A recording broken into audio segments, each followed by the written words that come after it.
دجال کا تصور صرف اسلام میں ہی نہیں باقی مذاہب میں بھی پایا جاتا ہے، لیکن آپ کو ایک حیرت انگیز بات بتاؤں، آپ کو پتہ ہے کہ دجال اس وقت کہاں پر ہے؟ جی ہاں، اس کی لوکیشن ٹریس کر لی گئی اور دجال موجود ہے اس وقت پاکستان میں۔ آپ کو اس کی جگہ کا بھی بتاؤں گا کہ وہ کس جگہ اس وقت موجود ہے۔ بہت ساری آج حیران کن تفصیل کے ساتھ ساتھ دجال کی حقیقت پر بھی بات کریں گے، کیونکہ بہت سارے لوگ دجال کے حوالے سے بہت سارے دعوے کرتے ہیں، لیکن آج کا پروگرام ہوگا بہت سارے انکشافات کے ساتھ۔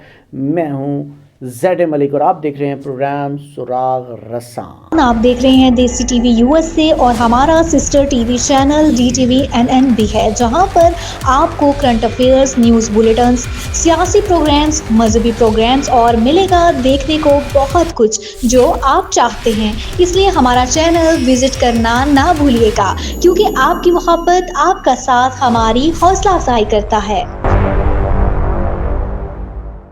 ناظرین، دجال کے حوالے سے جیسے کہ میں نے بات کی، آج اس کی لوکیشن پر بھی ہم بات کریں گے کہ وہ پاکستان میں کہاں موجود ہے، اور بہت سارے مختلف نظریات، علماء اور سکالرز اس کے حوالے سے کیا کہتے ہیں، یہ بھی آپ کے سامنے ابھی پیش کرتا ہوں، تو ذرا ملاحظہ کیجیے گا۔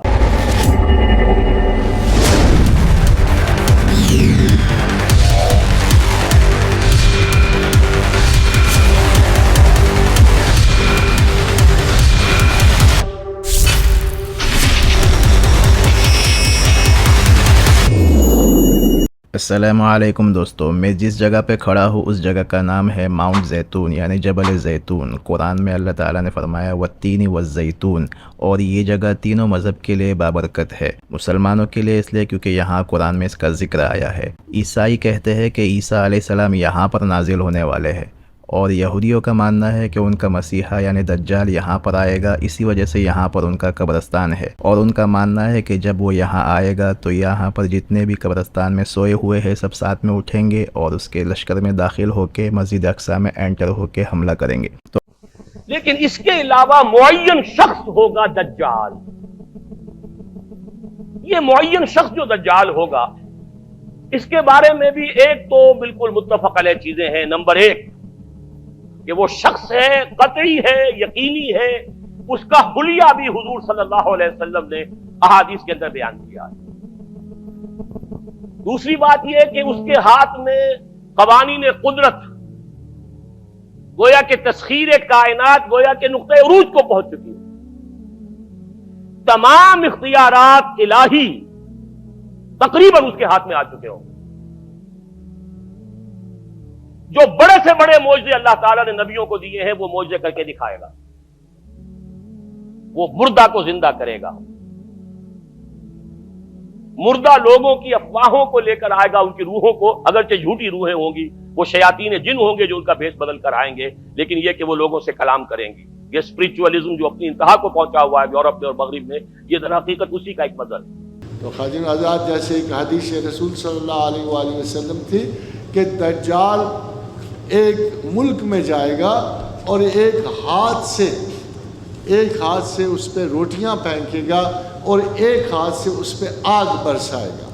تو ہم نے دیکھا کہ افغانستان میں جب امریکہ آیا تو یہ ایگزیکٹلی بات اسی طرح ہوئی کہ وہ ایک ہاتھ سے ان پہ 500 پاؤنڈر ڈیزی کٹرز پھینک رہا تھا اور دوسری طرف خوراک کے چھوٹے چھوٹے ڈبے بھی پھینک رہا تھا۔ تو کم از کم اس روایت حدیث سے ہمیں دجال کا پتہ لگ جاتا۔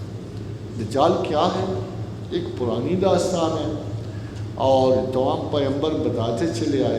سب سے زیادہ اس پہ روشنی حضرت دانیال نے ڈالی، تو حضرت دانیال کو بڑی کیوریوسٹی تھی دجال کے بارے میں، تو انہوں نے جبریل امی سے پوچھا کہ دجال کون؟ تو حضرت جبریل امی نے کہا ہے آدم ذات، تو اس وقت عزت سے اپنے مقام پہ سویا ہوا ہوگا، وہ تیرے زمانے کا نہیں ہے۔ تو پھر حضرت دانیال نے پوچھا مگر ہم اس کو پہچانیں گے کیسے؟ تو کہا حضرت جبریل نے کہ 3 اس کی بڑی نشانیاں ہیں، اور 3 نشانیوں میں ایک نشانی یہ ہے کہ انسان اجرام فلکی میں در اندازی کرے گا۔ دجال کا زمانہ یہ ہے کہ انسان اجرام فلکی میں در اندازی کرے گا۔ دوسری نشانی یہ ہے کہ اجاڑنے والی مکروہ چیزیں نصب کی جائیں گی، اجاڑنے والی مکروہ چیزیں نصب کی جائیں گی۔ پہلی نشانی یہ ہے کہ انسان اجرام فلکی میں در اندازی کرے، وہ مارس پہ پہنچے گا، چاند پہ پہنچے گا، وہ کاسمالوجی کا ایک اسپیشلسٹ ہے۔ 25 میں دجال، یہ 2026 میں علامتیں۔ ایک دم لوگ کہتے ہیں بندے کے پاس کیا ہے؟ نالج۔ حالانکہ جس بندے کے پاس نالج ہوگی نا، وہ کبھی دجال کا 2025-26 ٹائم بتائے گا ہی نہیں۔ یہ ادھوری نالج ہوتی ہے۔ تو وہ ایک صاحب میرے پاس آئے، کہنے لگے دجال پہ میں نے 15 گھنٹے کی ڈاکومنٹری تیار کی ہے ایک USB میں، پتہ نہیں کتنے GB میں تھی وہ، میری زندگی بھر کی محنت ہے وہ، آپ دیکھیں اس کو۔ تو میں نے کچھ نہیں کہا۔ میں نے ساتھیوں سے کہا دجال کے بارے میں اتنا کچھ ملتا ہی نہیں ہے کہ 1 GB کی بھی کوئی ڈاکومنٹری تیار ہو سکے۔ 15 GB تو بہت ہو گئی ہے، 1 MB کی ہو جائے۔ چند حدیثیں ہیں جو آ جائیں گی، ختم۔ بس لوگوں کو پریکٹیکل لائف سے تعلق نہیں ہے، لوگوں کی عملی زندگی صحیح ہو جائے، ہماری پریکٹیکل لائف صحیح ہو جائے، ہمارے گناہ چھوٹ جائیں۔ دجال آ کے کیا کرے گا؟ امتحان کرے گا نا آپ کا۔ اگر آپ کے اعمال درست ہوئے، دجال آج آ جائے آپ کو نقصان نہیں پہنچائے گا، اور اگر اعمال ٹھیک نہیں ہے، دجال جب بھی آئے گا آپ کا بیڑا غرق کر کے جائے گا وہ۔ ان میں ایک چیز یہ بھی تھی کہ قیامت کے قریب ایک ایسا فریب دینے والا آدمی اٹھے گا کہ جو اپنے آپ کو مسیح کہہ کر متعارف کرائے گا کہ میں مسیح ہوں، یعنی سیدنا مسیح علیہ السلام آ گئے، یہ کہہ کے متعارف کرائے گا۔ تو عربی زبان میں دھوکہ دینے والے، فریب دینے والے کو دجال کہتے ہیں، اور پورا جملہ یہ تھا کہ المسیح الدجال، یعنی وہ آدمی جو اپنے آپ کو مسیح کہے گا لیکن وہ جھوٹا اور فریب کار ہوگا۔ یہ پیشین گوئی کی گئی تھی، اور نہیں کہا جا سکتا کہ یہ کب پوری ہو جائے، لیکن جو پوری بات ہے وہ یہ ہے۔ اگر آپ اس لحاظ سے دیکھیں کہ مسلمان بھی اگر آپ ان سے پوچھیں تو حضرت مسیح کے آنے کا انتظار کر رہے ہیں، مسیحیوں سے اگر آپ بات کریں تو ان کے ہاں بھی اس کا تصور موجود ہے۔ یہود نے چونکہ حضرت مسیح کو مانا ہی نہیں تھا، تو وہ بھی ابھی تک اس مسیحا کا انتظار کر رہے ہیں جو انہیں داؤد کی سلطنت دوبارہ دے گا۔ تو اس وجہ سے یہ بالکل قرین قیاس ہے کہ کوئی شخص غیر معمولی صلاحیتوں کا حامل یہ دعویٰ کر ڈالے۔ تو پوری بات یہ ہے کہ کوئی شخص فریب کار، دھوکہ دینے والا مسیح بن کر لوگوں کے سامنے آئے گا، یہ بات ہے وہ کہی گئی۔ دجال کے بارے میں بہت سارے حدیث ہیں، لیکن ایک حدیث میں ہم نے دجال کی ایگزیکٹ لوکیشن کے بارے میں بہت سارے ہنٹس دیے۔ رسول اللہ صلی اللہ علیہ وسلم نے تمام لوگوں کو مخاطب کر کے کہا، اے لوگو، یہ ہے یثرب، مدینہ۔ تمیم الداری جو کہہ رہا ہے مجھے اس میں سچائی نظر آ رہی ہے۔ یاد رکھو دجال شام کے سمندر میں ہے اور نہ یمن کے سمندر میں۔ اور اپنے ہاتھ سے مشرق کی طرف اشارہ کر کے کہا، دجال مشرق میں ہے، دجال مشرق میں ہے، دجال مشرق میں ہے۔ اب سمپل سی بات ہے، ایز وی نو کہ مشرق کی طرف سفر کے بعد ان کی کشتی ایک جزیرے پہ رکی تھی۔ So let's just find out all the islands east of Medina. Medina کے ایسٹ میں دیر از دا فیمس عربین سی، اور اس میں مینلی 4 جزیرے پائے جاتے ہیں: Lakshadweep island in India, Socotra island in Yemen, Masirah island in Oman, and Astola in Pakistan. حدیث میں کلیئرلی فرمایا گیا ہے کہ دجال یمن کے سمندر میں نہیں ہوگا، تو یہ 2 آئلینڈز تو نکل گئے۔ رسول اللہ صلی اللہ علیہ وسلم نے مدینہ میں جو مشرق کی طرف اشارہ کیا تھا، اگر اس سے ہم ایک سیدھی لائن کھینچیں تو وہ بالکل استولا آئلینڈ کے اوپر سے گزرتی ہے۔ اور جب جساسہ نے ان کو اس جزیرے پہ ایک ٹیمپل، مندر کی طرف بھیجا تھا، تو اس جزیرے پہ ایک مندر، ٹیمپل کے کوئی ریمینز تو ہونے چاہیے۔ انڈیا کے اس آئلینڈ میں تو ایسا کچھ بھی نہیں ہے، لیکن پاکستان کے استولا آئلینڈ میں پتہ ہے کیا ہے؟ مندر۔ لیکن یہ تو 1450 سال پرانی کہانی ہے، مندر تو ابھی 40-50 سال پہلے بنا ہوگا۔ 2000 سال پرانا مندر، اور مندر بھی کس کا؟ کالی ماتا، ہندوؤں کی سب سے خطرناک اور خوفناک گاڈس، دیوی، جو دکھنے میں بہت خوفناک اور جس کے جسم پر بھی بہت زیادہ بال ہے۔ اس کے بعد آپ صلی اللہ علیہ وآلہ وسلم نے فرمایا کہ لوگوں یہ یثرب ہے، یعنی مدینہ۔ دیکھو میں تمہیں نہیں کہا کرتا تھا کہ دجال نہ شام کے سمندر میں ہے اور نہ ہی یمن کے سمندر میں، بلکہ اپنے ہاتھ سے مشرق کی طرف اشارہ کر کے آپ نے 3 مرتبہ فرمایا کہ دجال مشرق میں ہے، دجال مشرق میں ہے، دجال مشرق میں ہے۔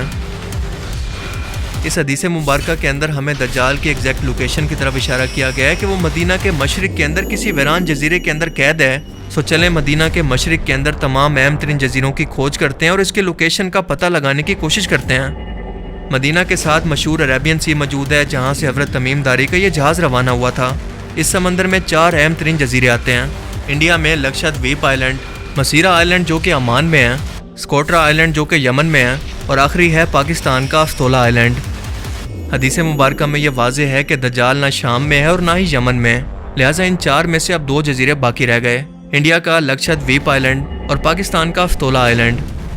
تو اب یہ ڈیسائیڈ کیسے ہوگا کہ ان دونوں آئلینڈ میں سے دراصل وہ آئلینڈ تھا کون سا؟ رسول اللہ صلی اللہ علیہ وسلم نے مدینہ سے مشرق کے جس طرف اشارہ کیا تھا، اگر ہم اس سے ایک سیدھی لائن کھینچیں تو آپ یہ جان کر حیران رہ جائیں گے کہ یہ اور کوئی نہیں بلکہ پاکستان کا افتولا آئلینڈ ہی بنتا ہے، کیونکہ انڈین آئلینڈ اس لائن سے کافی دور ہو جاتا ہے، جیسا کہ آپ میپ میں دیکھ سکتے ہیں. جیسا کہ اوپر حدیث کے اندر ہم نے جانا کہ اس آئلینڈ پر ایک مندر بھی موجود تھا جو کہ رسول اللہ کے زمانے یعنی 1400 سال سے بھی پہلے کا اس آئلینڈ پر موجود تھا. لہٰذا اپنے شک کو یقین میں بدلنے کے لیے ہمیں اس آئلینڈ پر ایک ایسے ہی مندر کو تلاش کرنا ہوگا، لیکن انڈیا کے اس آئلینڈ پر ایسا کوئی مندر موجود نہیں. پر ہاں، پاکستان کے افتولا آئلینڈ پر یہ آج بھی موجود ہے. جی ہاں، یہ مشہور کالی ماتا کا مندر ہے جسے تباہی پھیلانے والی خطرناک اور خوفناک قسم کی دیوی ہندوؤں کے عقیدے کے اندر مانا جاتا ہے. اس کے بھی جسم پر بہت زیادہ بال موجود ہیں، بالکل وہی حلیہ جیسا کہ جساسا کا تھا. اور یہ مندر بھی یہاں پر کچھ 100 سال پہلے نہیں بنایا گیا بلکہ آج سے 2000 سال پہلے کا یہ یہاں پر موجود ہے، یعنی رسول اللہ صلی اللہ علیہ وسلم کے زمانے سے بھی 600 سال پہلے کا. تو کیا یہ سب کچھ محض اتفاق ہو سکتا ہے؟ بالکل نہیں. ناظرین، ہمارا کام اپنی سوچیں یا اپنے خیالات کو آپ کے اوپر تھوپنا نہیں، یا اپنے جو باتیں ہیں ان کے اوپر آپ کو قائل کرنا نہیں، بلکہ آپ کے اندر ایک سوچ کو لے کر آنا ہے. اور آپ کو صرف مختلف نظریات آپ کو اس لیے پیش کیے جاتے ہیں تاکہ آپ اپنی سوچ کر سکیں، اپنی ریسرچ کر سکیں اور بہت ساری باتوں کو جان سکیں. یہی سراغ رساں کا مقصد ہے. انشاءاللہ بہت جلد اگلے موضوع کے ساتھ بہت ساری نئی معلومات کے ساتھ آپ کے ساتھ پھر سامنے حاضر بھی ہوں گے اور بہت ساری باتیں کریں گے بھی. تک لیے جلدی سے اللہ حافظ.